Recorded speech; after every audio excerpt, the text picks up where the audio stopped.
do you know when somebody is begging you to advocate on being vegan? This question was answered to me very clearly the other day.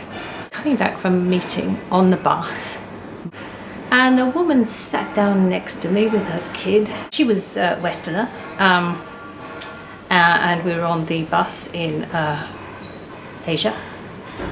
So she did that thing which some Westerners like to do, especially when they're tourists. It's like, you know, get chatting with the other white person just so you can sort of like join the sort of the touristy club, and slagging off quite often the culture that you're in. So this lady, who was American, but I think she was actually from Germany, was kind of into this in a big way. She effortlessly into the subject of food.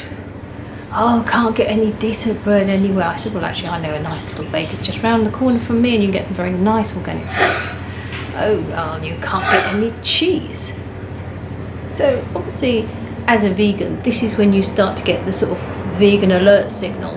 Can't get any cheese. Well, what that translates as a vegan is obviously into please can you attempt to veganise me and do me a favour and do all the animals a favour. So I thought, okay, I'll take you up on that, lady.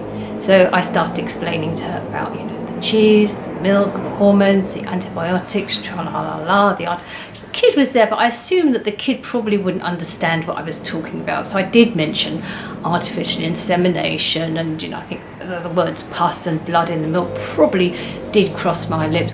So she said, oh yes, I'm a vet, I know all about that. Like, if you're a vet and you're supposed to help animals and you're killing and eating them, is it just me that thinks that's rather strange? It's like, you know, people went bonkers when that vet in the US was like shooting that orange cat with the bow and arrow, and then she was like arrested and tried, and, you know, was she going to get her license back or rescinded?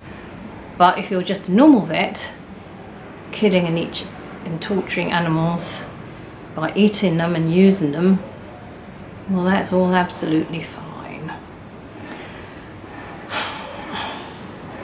So these things, as you move into being vegan, you sort of, and you start to try to talk to people about these things, you find a bit kind of startling sometimes, soul destroying sometimes, annoying other times.